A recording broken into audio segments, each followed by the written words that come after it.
Welcome, everyone, and welcome to the Kentucky Small Business Development Center's weekly webinar. Thanks for joining me today. I'm Dave Etkin. I'm the director of the SBDC Center here in Louisville, Kentucky. And as everybody comes in and gets settled, I'd like to take a few moments of your time to share a little bit of information about the Kentucky SBDC program. The Kentucky Small Business Development Center is a statewide program providing the professional expertise, tools, and information necessary for entrepreneurs to start, fund, and grow their businesses. We do this at no cost, thanks to the U.S. Small Business Administration, the University of Kentucky, as well as regional universities, colleges, and local economic development agencies. To learn more, visit us at KentuckySBDC.com, and there you'll find some additional resources I know you'll find helpful. If you'd like to request personal assistance from one of our coaches here, shoot us an email at info@KentuckySBDC.com, or just give us a call at 1-888-414-7232. As always, if you look to the right of the screen, you'll find the chat feature. And as you have any questions or comments as we go along for our presenter, you can post them there and we'll answer them at the end of the presentation. And just to test that everything is working well, you can hear me and see me. Just go ahead and post in there and tell us your name and where you're watching from. And again, I'm Dave Etkin. I'm the director of the Louisville Center, and the Louisville Center is one of 17 centers located throughout the Commonwealth of Kentucky. And as always, a recording of today's webinar will be emailed to you this afternoon. We have a great guest today. Today we have Michael Torbe. Everybody calls him Mick. Mick is joining us from Toronto, Canada today.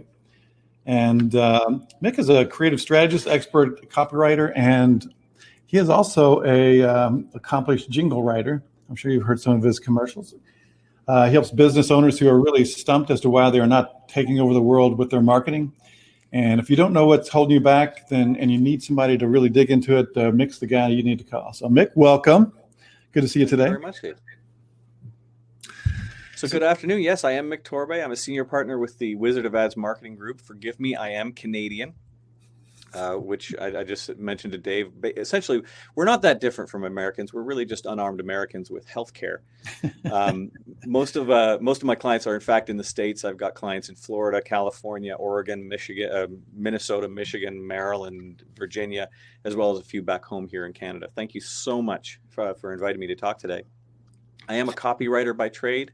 I write TV and radio commercials for small and medium-sized owner-operated businesses. The Wizard of Ads Group is different from most ad agencies because we're not paid by the hour like most agencies are, but we're paid by how much our clients grow by revenue. And that keeps us all on the same team. So our goal is to make our clients money, not necessarily to win awards or pad our hours to bill more, if that makes any sense. I do tend to yell at people a lot, but I want you to know that I only yell at the people I love. So if I end up yelling at you a little bit today, it's only because I care. I'm here today to talk about marketing mistakes, 10 big ones. And at the end, we'll have a Q&A where we can talk about maybe some specific ones that you might have made, and we'll talk about how to unmake them. So keep that in mind while we're having our chat. Now, the best part about mistakes is that anybody can make them. And since there's up-teen competitors in your category and there's only one you, it's very likely that a competitor of yours is already making these common errors. And I'm going to show you how you can use their mistakes to make you more successful. So let's talk about these marketing blunders and how they leave your competitor vulnerable and how you're going to use it to take advantage for yourself. So we'll start with the first one. This is mistake number one: telling people how to get in touch with you instead of why to get in touch with you. Now, I love it when a client of mine has a competitor that does this. It happens all the time, and I'll even tell you why it happens. It goes something like this. When the customer walks in the door, the business owner believes this is the beginning of the transaction. It's not, of course, but he thinks it is because this is where he comes in. So if there's nobody calling, there's nobody emailing, nobody walking through the door, he will conclude that the problem is that they don't know how to contact him. Really, he actually thinks this. If they only knew we were here, we'd be rolling in money. So he invests a significant portion of his ad budget telling people how to do business with him. It sounds like this. Imagine a radio commercial is winding up. So visit Mix Discount Dynamite, located at 447 Elm Street, just across from Sprocket Road, across from the Pizza Express. Open weekdays till 9. Call 416-993-8212. That's 416-993-8212, and tell them Carl sent you. Now, if this is a 30-second commercial, he just spent 14 seconds telling me how to do business with him, which only leaves about 16 seconds to tell me why to do business with him. Now, isn't that crazy? Now, here's the reality. If somebody really wants to buy something from Mixed Discount Dynamite, I mean, he really wants to buy something, he's going to find a way to do that. See, here's what the customer is not saying. Well, I'd love to buy a whole pile of explosives from this company, but I just don't know where they are. So I guess I'll just sit here and not blow anything up. I love now. Now is the best because now I can say, visit mixeddiscountdynamite.com. It takes about 3 or 4 seconds and it provides a lot of information. It tells people where you are, when you're open, what you sell, what you don't sell, what you look like, what your phone number is, and literally anything else you want the customer to know. So while your competitor is living in the past and wasting half of his advertising dollars telling people where he's located and how to get in touch with him, you are going to concentrate 90% of your budget persuading people why they should get in touch with you. And then you're going to give out the website. And that's it. Because once they have that, they automatically have everything else. Well, what about people who don't use the internet? There aren't enough of them to matter. There, I said it. So that's mistake number 1 and how we're going to gain the most from it, which moves us along to mistake number 2, saying the same thing as everyone else. Now, right now, with their marketing, your competitor is making this mistake in a huge way. He's saying the same thing as everybody else. Now, what does that look like? Well, consider these car dealer ads. Let's put the car dealer ads up if you don't mind. If you take a look at these car dealer ads, which David is gonna put up in just a second, you can see that they it's the next one. Just there we go. See how different they are from each other? I mean, you couldn't possibly confuse one car dealer with another, right? I mean, they're so innovative and different. Now, why is this happening? Well, there's a number of reasons, but here's the big one. They're doing it because everyone else is doing it. I know that seems a little bit redundant, but if a bunch of different businesses are all saying the same thing, they will conclude that they all must be right. They're not. If you're saying the same thing as your competitor, then by definition, you're not giving consumers a reason to choose your brand instead of the other one. You are, in fact, wasting your money. Business owners spend hard-earned dollars to persuade consumers to choose them over the competition, and then they say the same things. Quality, service, selection, price. They use Starburst. They use giant type. They use 3-day sale. They use exclamation points to create urgency. It doesn't work. It has never worked. But the players in this category haven't noticed this because they all do it. And most importantly, nobody dares to not do it. And this is the advantage you have. The more alike your competitors appear, the greater your opportunity to stand out. Now, our agency, Wizard of Ads Toronto, loves categories like this because we're better able to position our client distinctly from all the others. It forces the consumer to choose between our client and one of the other guys. So they're all the same over here, and we're the one that's different. Our client, they're over here and they're different. It's no wonder our client becomes the leader. So what do you have to say? Well, if you were one of these car dealers over there, you'd say, well, if you buy from me, you'll get a better deal on your car than you will from the other car dealer. Consumers are not that dumb. They know that all GM dealers buy their cars from the same guy. So why should I buy from you? Because it's not the price. Is it the car? No, the cars are the same too. Same factory. Ditto for the financing deals. There must be a good reason to choose your store, but you're just not telling anybody why. Is it because you haven't thought of it? Is it because you've been too busy saying what everybody else has been saying? Price, service, selection, urgency, congratulations. You're one of this group. You need to abandon that strategy because it isn't a strategy at all. You're just convincing people that you're exactly the same as everybody else. Now, why would you spend money doing that? So how do you take advantage of this common mistake? don't do what they're doing. Don't say what they're saying. Are they talking about price? Don't talk about price.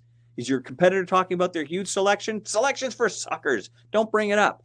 If you want consumers to see your brand as different, then be different. And I don't mean discover the difference. No, I mean actually be different.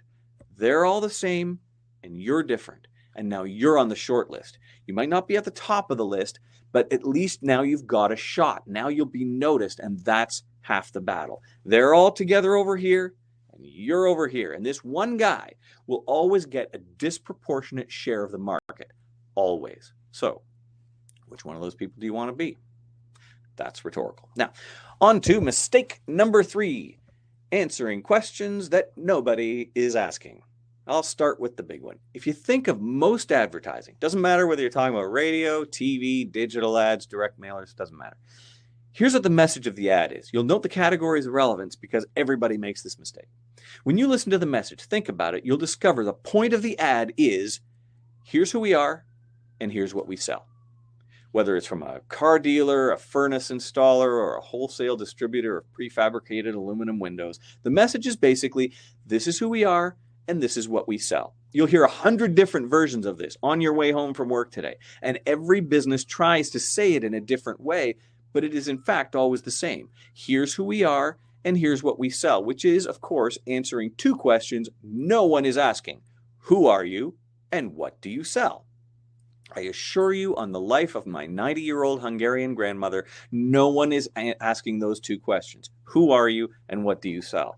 So, if no one's asking those questions, why do we constantly answer them? Well, it comes down to what the business owner cares about. He cares about himself, and he cares about the things he sells. So he tries to use his advertising to make you care about those things too. Only that's not how advertising works. I can't make a consumer care about stuff that the consumer wouldn't naturally care about anyway. Yes, you heard me correctly. Advertising doesn't make me care about stuff I don't care about. An effective ad connects the client's brand to something the consumer already cares about. That's the whole difference. And if you get that, then you can make your ad deliver amazing results every time. If you still think you can make an ad force someone to give a rip about who you are and what you sell, then congratulations, you're just like everybody else. And that's fine up until someone, anyone, answers the question the consumers are actually asking. Because they're actually asking a question, and it's a very specific one, only pretty much no one is answering it. They're too busy telling people who they are and what they sell. Now, our clients don't focus their ad strategy on who they are or what they sell. They focus their strategy on the consumer's experience, the consumer's challenges. As long as you talk about you, you're a boring person. If you want that person's attention, talk about them. Answer her questions. If you don't know the questions your customer is asking, then you need to figure that out before you spend one more penny on advertising. Now, I'm going to tell you the question, the specific question they're asking, when we get to mistake number 7, because I want you to think about it while we get there. In the meantime, it is now time for mistake number 4. Here's a marketing mistake that your competitors are most certainly making, and you can profit from it. Why do I know they're making it? Because almost everybody does. And I'm talking about trying to beat the leader at their own game. Why do businesses make this mistake so consistently? Because they watch the leader, they see what they do, and then they conclude that that's the only way to win. That is to say, you see how the leader's playing the game, and then you conclude that that's the only game in town. It isn't. But it's a lot easier to see why the leader's succeeding in that particular game than it is to see why you might succeed at a different one. Does that make any sense? Let me put it another way. I have a client in the furniture business. This is a medium-sized market. Now, in furniture, the leaders are all pretty much saying the same thing. You remember this from the last mistake. Okay, so it's happening again. The big furniture retailers are basing their message on the following idea: high quality and low price. Now, I've got to guess. In whatever market you live in, the furniture retailers are saying some kind of version of high quality and low price. Am I right? Okay, so yes, they're all making mistake number 3 by saying the same thing. But my client had been making mistake number 4, which is to try and beat them at their own game. And here's what's interesting. My client sells Mennonite furniture. Now, if you're unfamiliar with the Mennonites of Southern Ontario, they have a lot in common with the Amish from Pennsylvania. They don't use electricity. They don't drive cars. They wear plain clothing. They're fiercely religious, and they generally keep to themselves. The furniture the Mennonites produce is old school. It's solid wood, dovetails, no rivets, no plywood, no work on Sunday. My client's store is closed on Sunday as a sign of respect to the Mennonite craftsman. The quality, outstanding. This is like brand new antique furniture, amazing quality. The price? Well, here's the interesting part. The price is also outstandingly good. My client buys directly from the craftsmen who make the furniture, and they price the furniture based on how much time it takes to make it and the cost of material, and that's it. They don't care about market prices. Would people pay more for this stuff? You want to believe it. But the Mennonites would see that as taking advantage, and that would be sinful. So he asks a fair price. My client adds a standard retail markup, and the result is a surprisingly affordable piece of furniture. But we're talking about marketing, right? My client's message before I was involved was high quality at a low price. And I'm going to swear to you that for once this was true. I mean, you hear it all the time, and it's normally a crock. But in this one case, at this one store, they had high quality and low price, and that's what their ad said. Trouble is, that's what the big chains were saying too. Only the big chains were saying it louder and more often. That's what a big budget gets you. It buys you loud and often. So my client was losing that battle. So how do we change the message? Well, first step, we didn't mention quality or price. That's right out. Through the uncovery process, we learned that what makes our clients' offering that was truly unique, and we created a persuasive campaign based on truth and not marketing hype. And that message was built without compromise. Now, how do you prove that? Because anytime you make a claim with advertising, but you don't prove it, you're wasting your money. How do you prove built without compromise? Well, it starts with explaining where the furniture comes from. Remember, this table was built by a Mennonite. Try to talk him into using cheaper materials. Try to convince him to take the easy way. Make the table lighter so it's cheaper to ship, or use plywood because the consumer won't know the difference and it's cheaper. Let me remind you, this is a guy who drives a horse and buggy to work. Go ahead. Try to get him to cut a few corners to make things easier or cheaper. You have to understand that for the Amish or for the Mennonites, doing things the right way, the old-fashioned way, isn't just a matter of style. It's part of his religion. He believes that doing the job properly, the hard way, brings him closer to God. Now, do you believe me when I say the furniture at this store is built without compromise? Does that resonate with you as true? You can't beat the big guys at their game. They're too good at it, and they can outspend you anytime they want.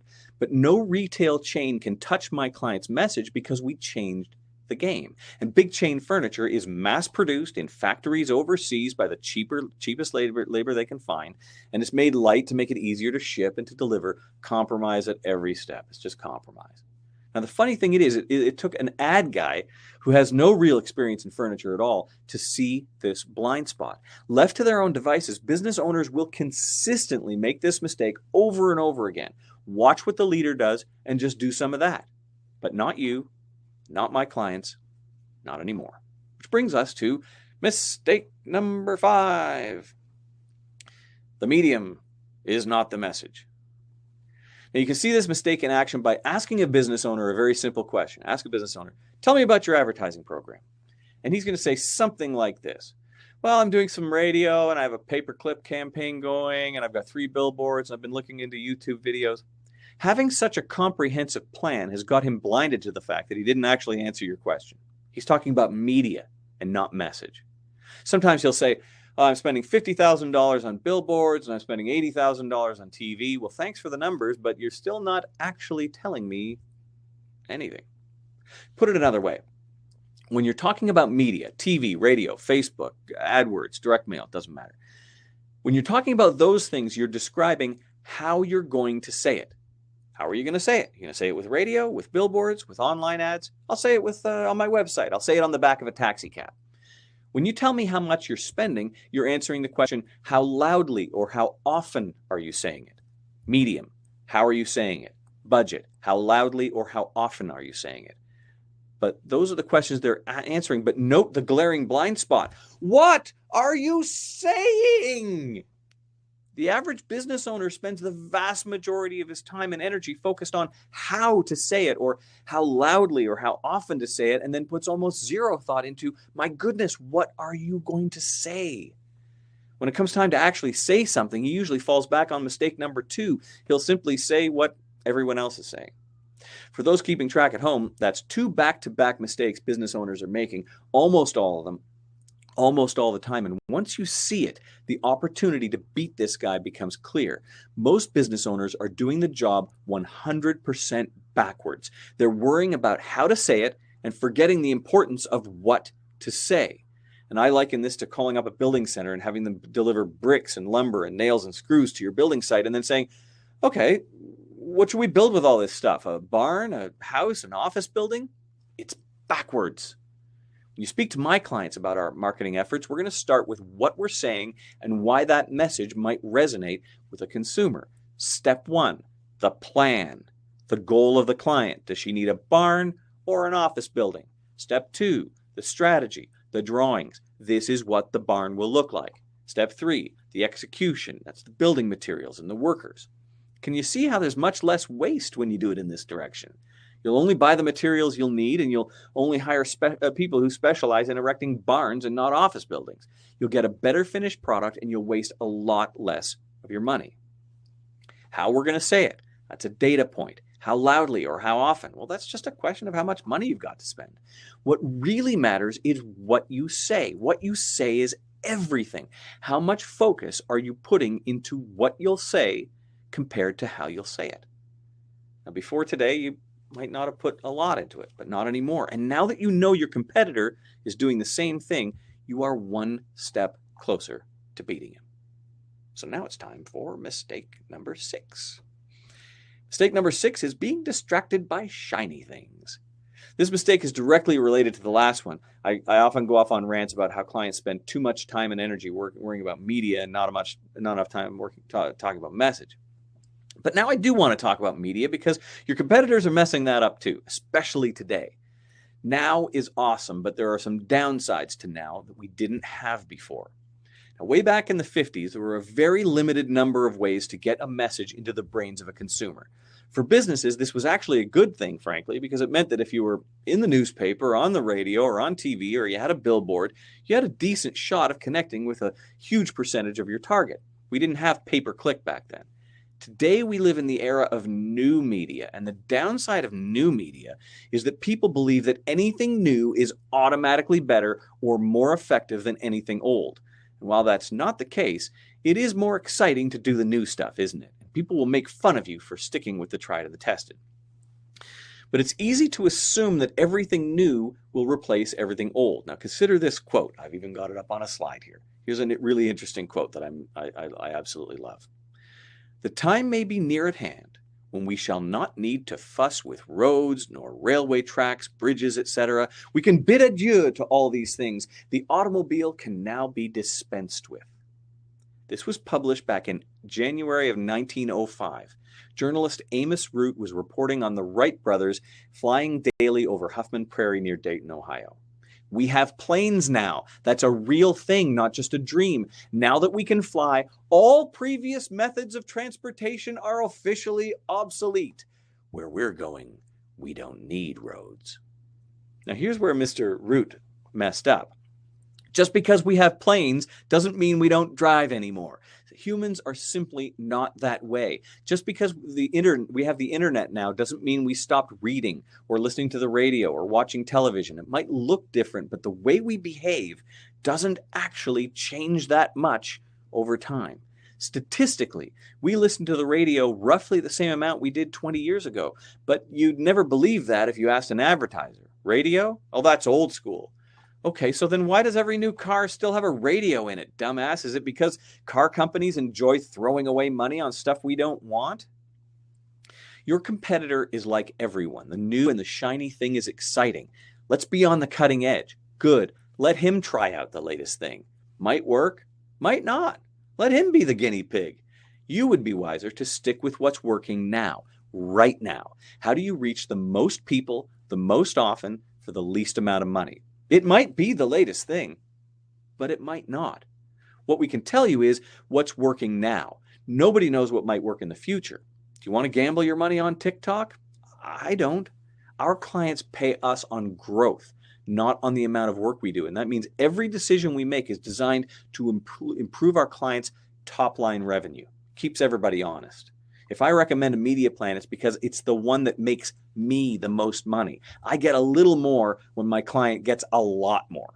See how that works? So what do I recommend? I recommend what's working now, right now.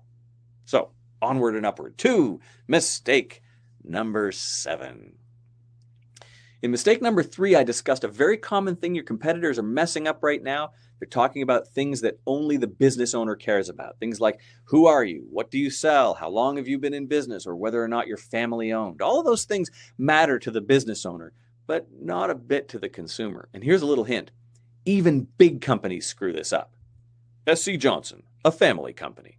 Oh, well, isn't that adorable? They're family owned, just like my convenience store around the corner. I mean, yes, they're an $11 billion family company with 13,000 employees who are not presumably all named Johnson, but still, yeah, family outfit. Got it. Does the fact that SC Johnson is still owned by the Johnson family make you more or less likely to buy Windex? Really? You feel better about a billionaire shareholder of a giant corporation named Johnson more than you care about a random shareholder of a giant corporation named whatever? I've got an idea.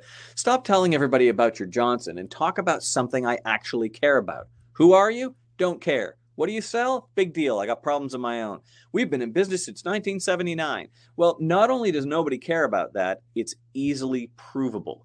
Have you ever bought a product from a company called Amazon, Netflix? Ever heard of a Swiffer, an Xbox, a GoPro? Because there were certainly plenty of ways to buy things retail or watch movies at home or sweep your floor or play video games before these things came along.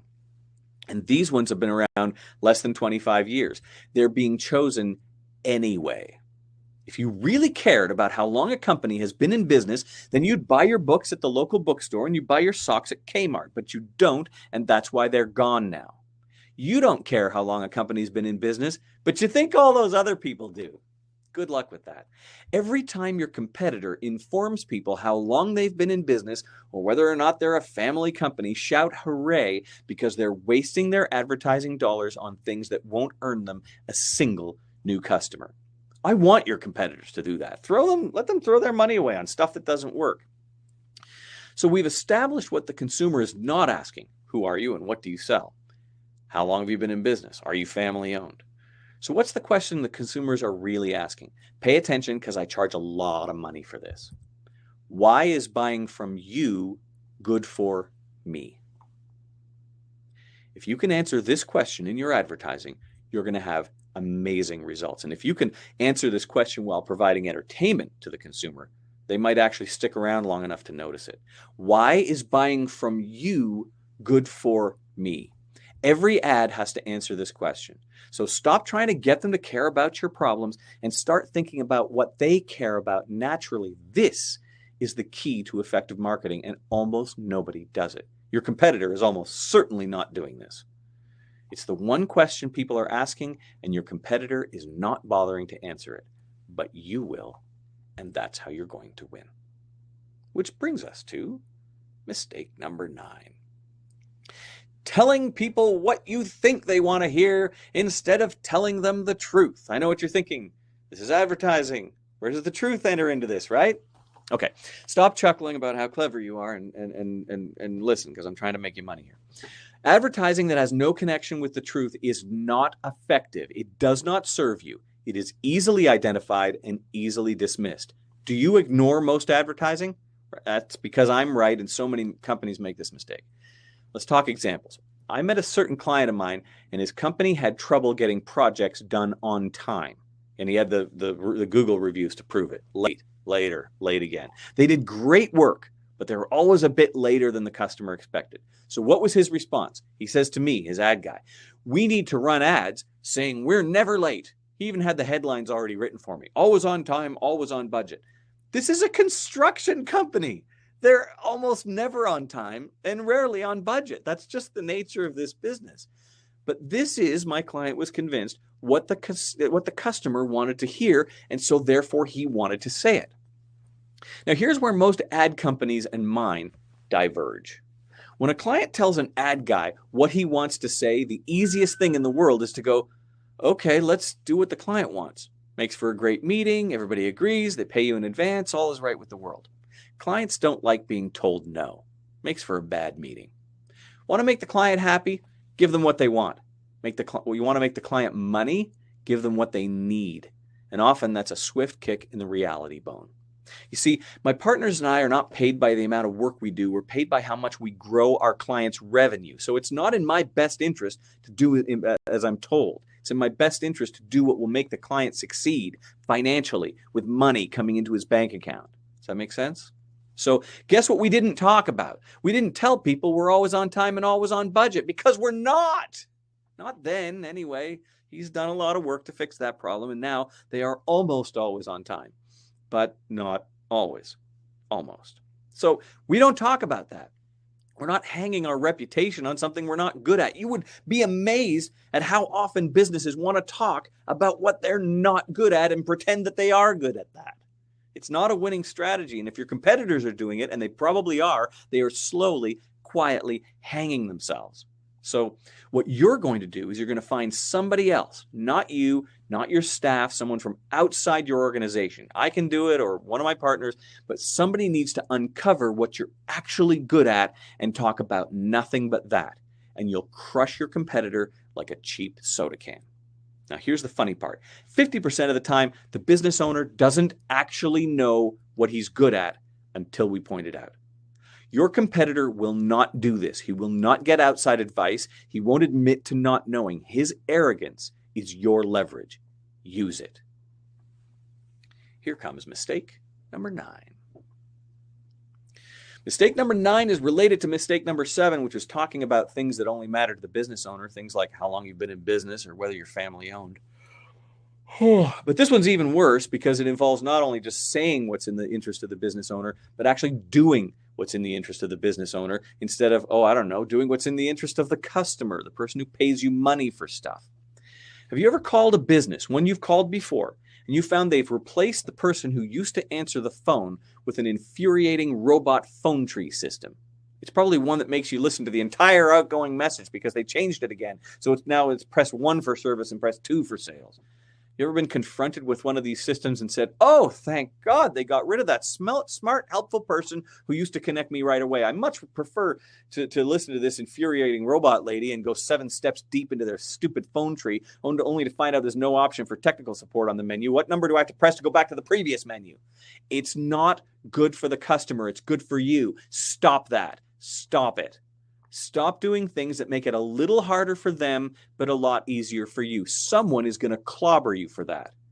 I present to you my 3-part plan for making truckloads of money. It's surprisingly simple and yet almost never achieved. I charge thousands of dollars for what I'm about to tell you. Step 1, do what the customer expects. Just give them what they want. Value for their dollar, table stakes. Just be good at what you do. Just don't suck. That's step 1.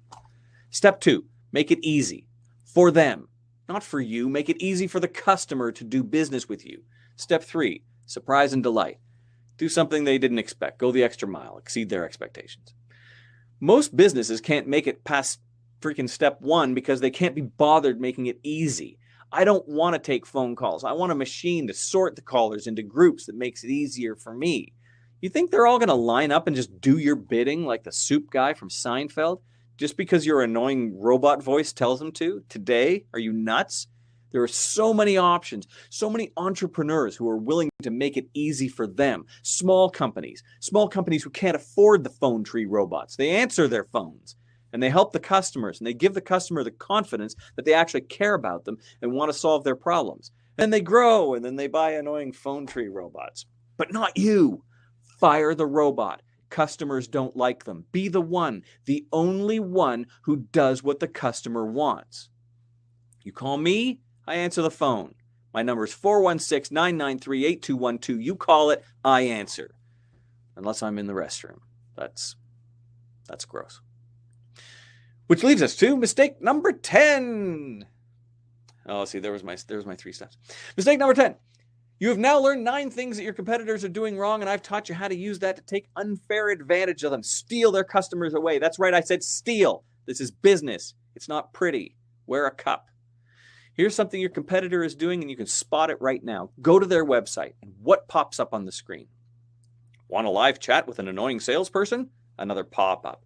Want to sign up for our newsletter? Oh, another pop-up. Fill out our online ballot to win a chance to win a trip to Armenia. Poops, there's another pop-up. Stop that. Stop it. Have you ever seen a pop-up and thought, oh my goodness, that's exactly what I was looking for. I wanted to join their stupid email database. I can't wait to give these guys my contact information so they can bombard me with sales pitches every 3 days.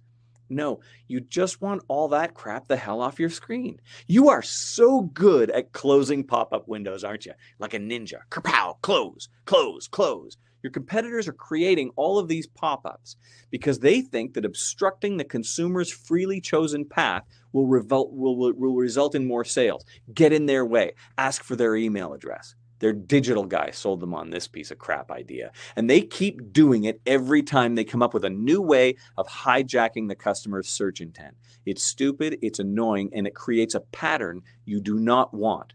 Pop-up. Want to read my blog? No. Live chat with a salesperson? No. Sign up for our newsletter? No. Click here for an online contact form? No. No, no, no, no. Their first major experience with you, and you're setting yourself up with a pattern of no, no, no. Is that what you want? Or do you want them to get used to constantly telling you no? Don't you want them to be thinking, yes, yes. Stop forcing your stuff on them and deliver what they want and only that. Give them options, but not obnoxious stuff they didn't ask for. Remember when I said in mistake number 9, make it easy? Well, spontaneously launching windows I didn't want is not making it easy for me.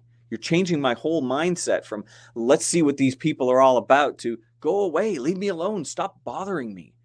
Check out your competitors' website, see what they're doing. Are they filling their websites with dynamic visuals that follow you as you try and scroll past it on your phone or pop up in your face and harass you like some kind of street hustler in Times Square? Good. Let them do that. For goodness sake, don't tell them to stop. Let their website irritate everyone who visits. And trust that if you give the customer what she wants, she will want to do business with you all on her own. If you do this right and have a little patience, it works every time. So that is all 10. Any of these sound familiar to you? Recognize any of these from your competitors' ads? That's a good thing. If you recognize any of them from your own ads, that's not so good. But I'm happy to hear your confession now. And I'll even help you undo it. Thanks. Oh, man. That was awesome, Mick. Sorry for I think we lost our video halfway through there. That's why I had to keep the slides up on you. But so, folks, everybody out there, now's the time to really take advantage of Mick and his wealth of knowledge. You know, Mick, I have to tell you, the folks in the chat are just thinking this is great, and Lisa really or Lindsay really enjoyed the Johnson joke. So I didn't know if anybody was going to catch it because you never quite know whether I've gone too far on that one. I guess depends on the state, really. Right. So, but yes, please take advantage of the foreigner. yeah, please. While people are getting asking their questions in the chat, I'd like to throw one out. Back when you were talking about the car ads, and that was really a great discussion. And I hadn't really thought about that because, you know, cars, like you said, cars are commodities. So how do you take that process, or is there a process where you look at it a commodity and turn it into something that's value add in the eyes of the consumer? Is it? Well, that's the challenge, isn't it? And there's really no roadmap for it. I mean, that's the thing that's so frustrating about it. And I've had this conversation with so many car dealers who simply just believe that there's no other way of doing it. And you just want to say to them, if we take away the things that all of your competitors are saying, is there anything left? And the answer half the time is no, and that's just because they simply haven't thought it through. So my recommendation is to say, okay, well then let's just answer the question, why you rather than the other guy? Because the only thing we know for sure is it's not the price, it's not the product, it's a commodity, like you say, right? And I mean, it's a tough thing to answer, because when we do this process with a new client, we spend a month and a half answering that, essentially that one question. But in a sense, it starts with simply eliminating all of the things that apply to everyone, and all of the things that consumers have been trained to ignore in advertising. Right? My top 7 are quality, service, selection, price, convenient location, free parking, and professional staff who really cares about your needs. Because everybody's got those things. So for goodness sake, why are you saying quality, service, selection, price, convenient location, free parking, and professional staff who really cares about your needs? It's not that. It must be something else. And if the business owner hasn't thought about that, then we've got a problem.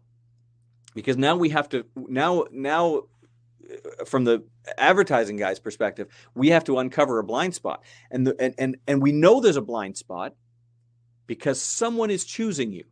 And they're not choosing you for the product, and they're not choosing you for the price, and they're not choosing you for the quality or the service or the selection, right? They're doing it. Sometimes the business owner literally doesn't know why. And so that becomes our challenge, to try and uncover that. In the Wizard of Ads group, we call that the uncovery. It involves going to where the customer is, or the client is, and learning about their business, and talking to their people, and talking to their customers, and learning about why do people think this way in Louisville compared to how they think in Houston. But in a sense, the easy way you can do it is just simply eliminate all the things that could apply to everybody. If I'm saying a thing that could apply to my competitor, stop saying that thing. Take it out of the mix. And then what are you left with? Are you left with anything? Because if it's nothing, you need professional help. That was good. Kind of reminds me of a brainstorming exercise I was a part in, where we kind of made a list. And I guess you could set it up where you would say, my competitors always, and then just make a list, and then my competitors never, and make a list, and then just do the opposite of whatever you wrote down, basically, right? Amazing, right? Yeah, absolutely. Yeah, I mean, it's certainly a jumping off point. If nothing else, it'll get a conversation started. Understand that what you're talking about there, Dave, is strategy and not copy. Yes. So make sure that when you're building those lists, you're not simply reading those out to people. Right. Copy has to be more compelling. That's data, but data doesn't make good copy. Data has to be, or like copy has to be entertaining. Right.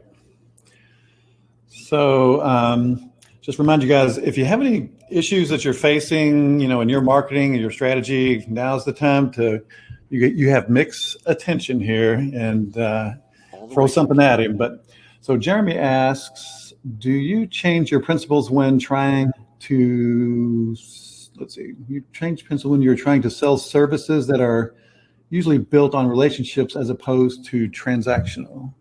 Ooh, wow. Great question. Great question. Transactional and relational has more to do with the mindset of the consumer than it does about the business. I know that might seem of an oversimplification. I do a 20-minute talk on this, talking about the difference between transactional consumers and relational consumers, and the reason why is because there have been many studies done on this. But the interesting fact is that in almost any category, it's almost 40, it's about 49-51, but for purposes of argument, just call it 50-50. About half the consumers are transactional and half the consumers are relational. And what do I mean by those two things? The transactional consumer cares about price to the exclusion of all other factors. Okay? So the only thing the transactional consumer cares about is price, the lowest price. That's the person who will shop 10 businesses to get the lowest price. These people consider shopping an Olympic event, and they want to win. They're going for gold. So they will go to 100 places to find the lowest price. They fear paying too much. That is their big fear. The relational consumer, about 50% of the consumers have a different fear. Their fear is making the wrong decision. So with that group of people, you reach them in a different way. If you want to reach the transactional consumer, you simply reach them by convincing them that you in fact have the lowest price. There's a problem with that, an inherent problem, which is somebody's always prepared to knock 50 cents off of whatever your price is. It's an unwinnable race to the bottom. Now, you can make money there, but you can only make money there on volume. Mr. Walton nailed this, okay? The reason why people shop at Walmart is because it really is the lowest price to buy diapers. Okay, if you want to buy Pampers, buy it at Walmart because it's cheaper there. Fine, you might as well. But there are other businesses other than Walmart, and they build their business based on the relationship that Jeremy's talking about. About half the people are relational consumers. They feel making the wrong decision, and you reach them by becoming their guy. You reach them by being the one they think of first and like the best. Now, understand the relational consumer still cares about price. It's not that money is no object for the relational consumer. It's just that for the relational consumer, the price is a data point, one of many things to consider before making a choice of this brand over that brand. So to try and answer Jeremy's question as asked, do I change my strategy? Yes, absolutely. Because if you're trying to reach the transactional consumer, there's only one thing to say. We have the lowest price and I can prove it. That's really the only thing to say to them because it's the only thing they care about. Funny thing is, business owners know how to reach the transactional consumer, and so they all try and fight over him because they know what to say. To reach the relational consumer is a lot more subtle because they care about more than one thing. So how do you reach the relational consumer? Well, it takes time and it takes building a relationship. So it is a time-sensitive thing. You cannot expect instant results from a relational campaign. But a relational campaign involves spending time with the consumer, telling them who you are and how you think and what you believe in, and letting the consumer say, hey, I believe in that same thing too. We're kind of the same person, aren't we? It doesn't happen quickly. It very specifically happens slowly. But half of the consumers are available to be had. And most of your competitors are fighting over the other half, the transactional ones, by saying, we're cheaper. No, wait, we're cheaper. Oh, you want to pay less? You buy here. Oh, well, you could save a lot of money if you come to my store. Oh, we can do it for even less. They're all fighting over half. And the other half, no one's talking to them because we don't know what to say. So the thing you have to say is you have to become their guy. That's the relational consumer. You ever know, if you know somebody, friend of yours, who you say, oh, I need to get some tires. And I got a guy. I got a tire guy. That's a relational consumer. That's how you know you can spot that guy. He'll browbeat you into buying tires from his guy. That's a relational consumer. The way you reach them is not by only talking about price, but getting to know him, reveal something, let them in, let them see the real you, and how you think, how you talk, how you what you believe in. But it takes time. It's not a get rich quick scheme.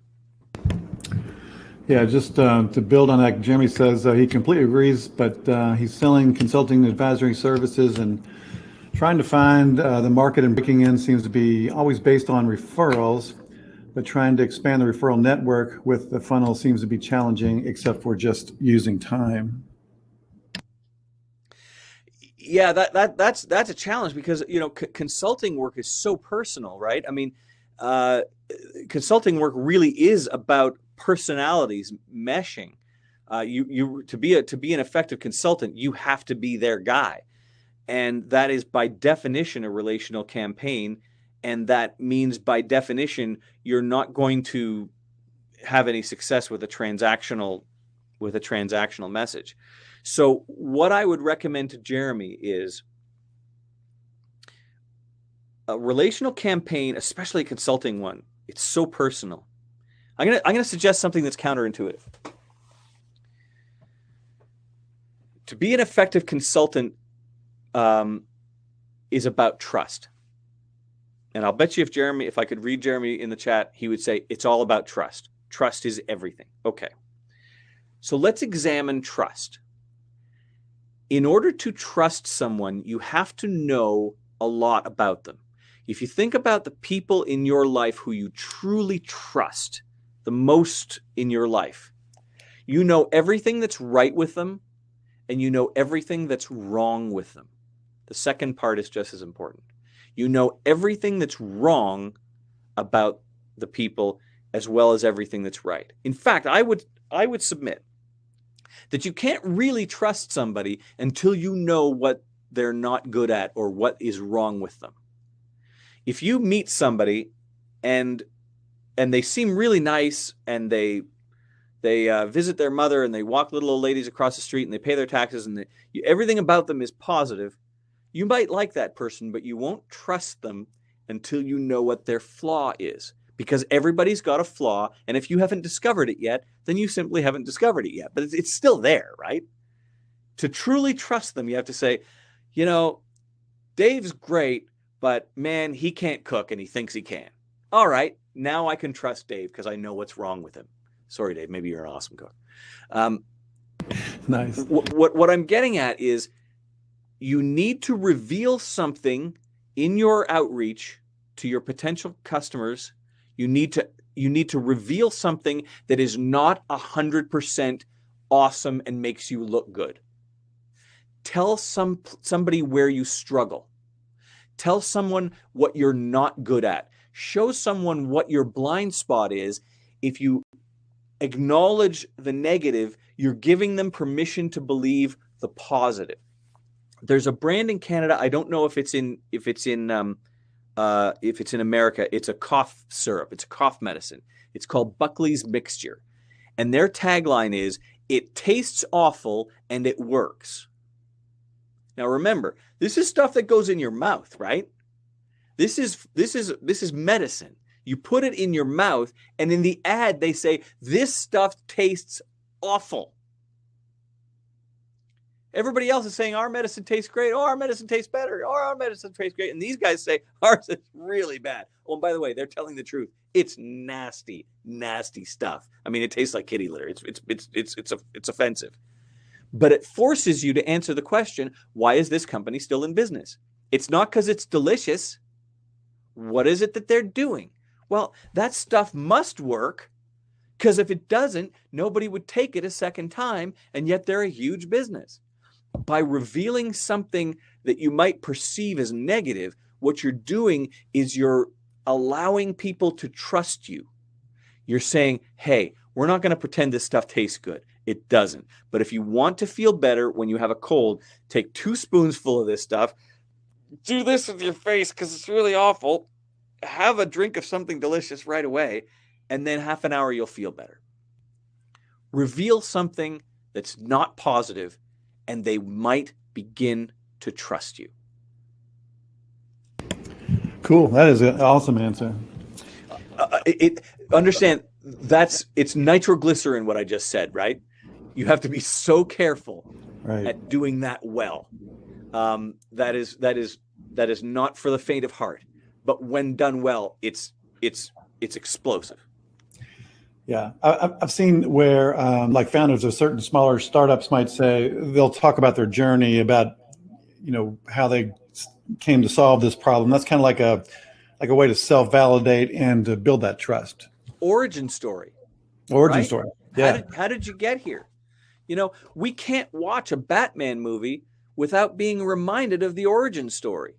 Exactly. How did we get here? What? It's not just that Batman's going to go out there and fight crime. We have to be reminded his parents were killed. That's why he got this way. He was, raised by Alfred, and he's rich beyond. The origin story makes everything else make sense, and that's why all of the superhero movies, we have to be reminded of the origin story, and now we trust why he does the things that he does. And when it's a relational thing, like what Jeremy's talking about, consulting, there's nothing more relational than that. having people trust you and know why it is that you do the things that you do, and being able to trust that you really can help me, means I actually have to, you need to give me something of you. You need to let me in a bit. Here's a really good question from Waverly, and I'm glad it was asked. Where's the best place to attack the Amazon castle? Well said. The Amazon castle. Well, here's this goes back to one of my mistakes. Do not try to beat Amazon at what they are doing, because they are too good at it and they're way ahead of you. So what I would say is, if you're trying to attack Amazon, be very careful with what you're trying to achieve. So I know what the person means is like, Amazon's killing me, what do I do? Well, the answer is not you try and do Amazon better than Amazon's doing it, because they've got too big a head start. They're too well funded. What I would say is, try and create a different game. Amazon is not the only game in town. Oh, they want you to think they're the only game in town. And there are an awful lot of introverted people who are so happy that there's Amazon now, because now they don't have to go to retail stores and deal with humans, right? Because they really prefer to interact with people less. And they're gonna do the online thing. But that's not the only game in town. There are other ways of serving consumers than how Amazon's doing it. The way I would look at Amazon is, let them be a template for the table stakes. Let them. You cannot have if you're selling things online, for example. Let's say you've got an online store. You're selling things online. You can't do that badly anymore, because Amazon is doing it so well. So you have to be like Amazon in the sense of making sure that every aspect of the transaction is easy, right? That was part of my 3-step process to making big dough. Do what you say you're going to do, make it easy, and then surprise and delight. The second one, make it easy. Amazon is so good at that. But you can borrow from Amazon in the sense of what it is they're doing and how well they're doing it, in the sense of, how can I make every single step of this transaction easier for the consumer? Here's the thing that Amazon does. It looks like a subtle thing, but when you dig into it, it becomes more clear. When you're buying something on Amazon, there are in fact 2 buttons you can press. You can press one button that puts it in your shopping cart. You can press another button that says buy it now. Isn't that interesting? Why do they give you 2 options? Why don't they just have buy it now?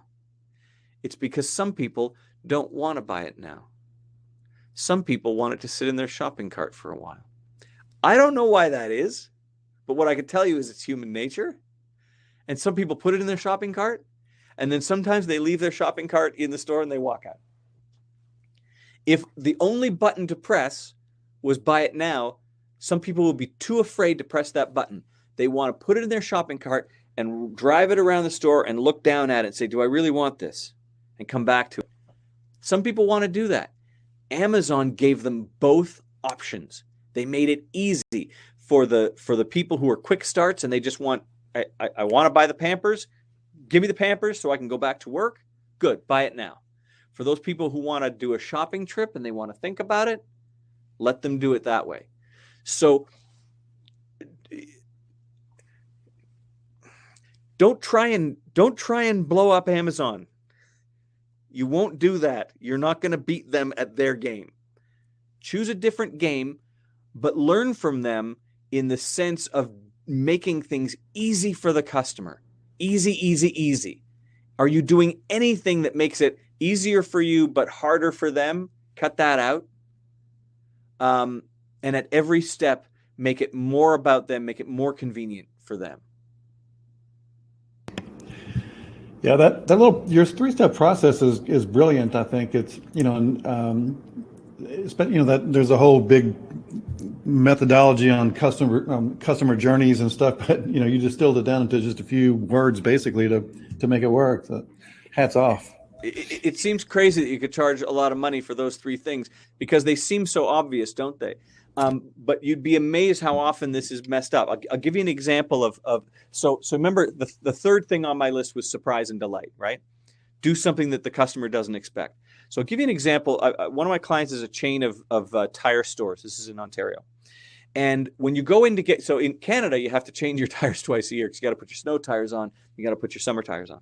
So my client has a policy that when you get your tires changed, they got a kid who will wash your car. So you come back, you get your tires changed, and your car's clean.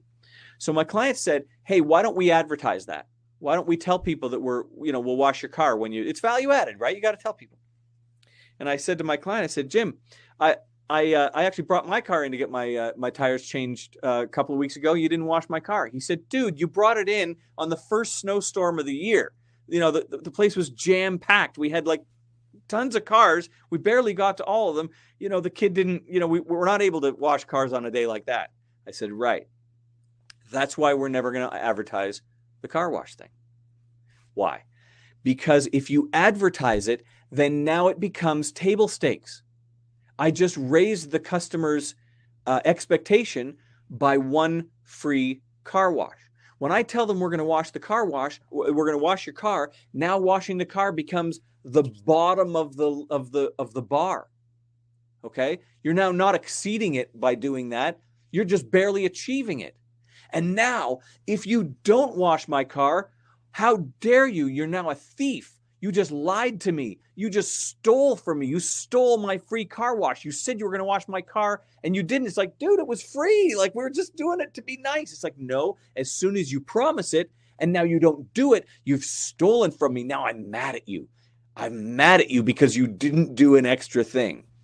So when I talk about the third thing, surprise and delight, you cannot advertise that.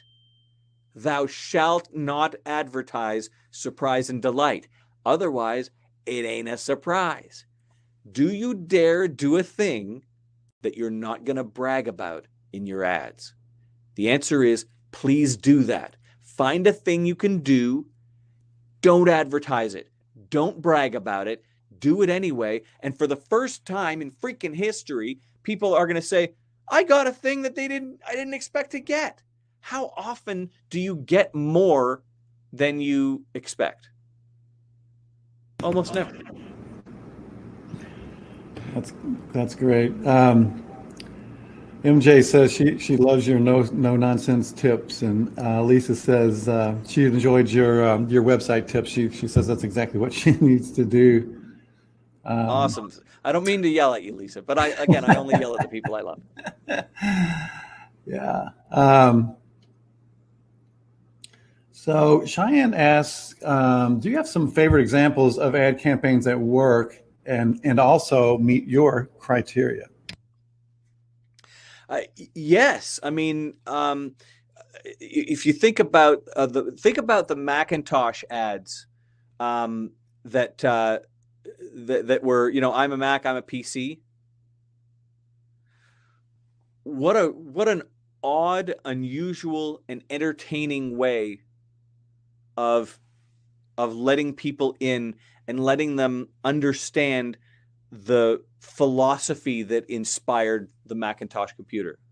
I mean, you think about it, a Mac and a PC are darn near identical, right? I mean, they're just chips and wires and peripherals and USB plugs. And they managed to convince you that a Mac is for like these type of people who are really weird and creative and fun. And this computer over here is for stuffy business suit accountant insurance salesmen who, are boring and are not fun at parties. It's like they couldn't be more the same. And yet in an entertaining way, they let you divide the Macintosh, which was the different one, the outsider, with the PC, which is everyone else. Note a few things that they did in that campaign. The Macintosh never rubbed it in to the PC. He was always kind. He was always polite. He even kind of took the PC's side. When the PC complained about how they were having trouble with the new Windows upgrade, it was like, oh man, that's got to be rough. They weren't mean about it. And that was talking about a philosophy. That was talking about almost a tribe of people who are kind and generous and gentle. And if you feel like you belong to a tribe that is kind and generous and gentle, then it made you want to buy a Mac because you felt you resonated with the Mac. You saw the Mac guy talking, you thought, that's me. I'm more like him as opposed to the PC. But we didn't rub it in. Like, think of how subtle that is to describe two products that are almost the same thing. I mean, just a magnificent ad campaign. And didn't talk about quality, service, selection, price, convenient location, free parking, and professional staff who really cares about your needs. I forgot about those ads. You're exactly right. So Jeremy and Kendall both really enjoyed your discussion of the shopping cart too. They really thought that was good. So. Awesome. But it looks like that's about all the questions we have. Jeremy says, "Great job, Mick." Thank you so much, Jeremy. Appreciate it. So this has been really great. This has been a lot of fun. I really appreciate you coming and sharing with us, Mick. Thank you so much for having me. I'd love to come back someday. And we'll certainly do that. So please reach out to Mick if you want to. There's contact was up there, mick@torbaypartners.com. He is a spectacular resource, and be always happy to hear from you. So check it out. And Mick, thank you again. Thank you, David. And we'll see you guys next week, next Wednesday, same time. Talk to you soon. Thank you. Have a good afternoon.